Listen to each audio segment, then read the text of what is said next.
Prvi dan priprema fudbalera Jagodine u Antaliji, 2 treninga, prepodnevni i popodnevni.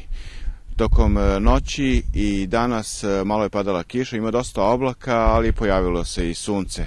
Vetar duva neprestano, pomalo će i smetati igračima tokom ovog treninga, ali tereni su odlično pripremljeni i postoje svi uslovi za dobre dvonedeljne pripreme jagodinskog superligaša. Kraj mene je generalni sekretar fudbalskog kluba Jagodina, Slavko Gajin. Da nešto kažemo o ovom početku i stara baza Antalija, odlični uslovi i smešteni i tereni. Da.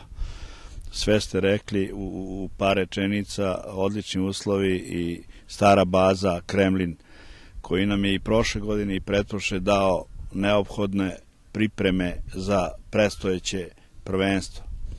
Znači, prevashodno smo došli da uigravamo tim i da odigramo 8 prijateljskih utakmica sa raznim protivnicima iz raznih zemalja i mislim da ćemo postići efekat pripremljenosti ekipe za predstojeće prvenstvo, ne samo prvenstvo, već i 2 kup utakmice koje igramo sa Partizanom.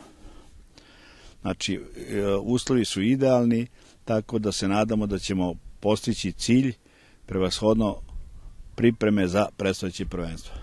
Antalija ima i druge prednosti, ovde dosta menadžera i već vidim da ima interesovanja za pojedine igrače Jagodine. Pa za sada je to u pote jer smo tek došli, ali ja se nadam da ćemo u predstojećim pripremama i odigravanjima utakmica postići taj drugi cilj, da ćemo, nadam se, neke igrače prodati ovde.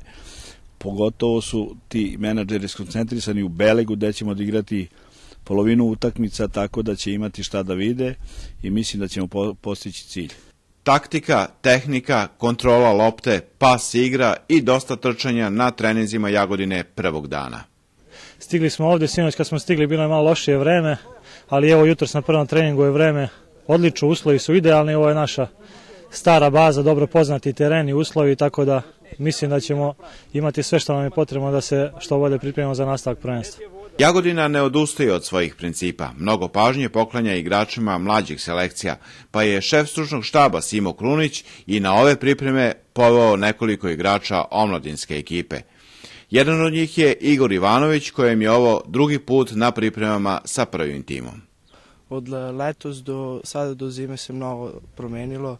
Prvih 2-3 meseca dok sam se uklopio, sada je već to prošlo mnogo bolje. Prvi deo priprema smo odradili u Jagodini, to je trčanje, a sada smo došli da odradimo na igri i na svemu. Koliko će ovo sve tebi značiti iskustvo sa prvim timom i za još uvek nastup u mlađim selekcijama?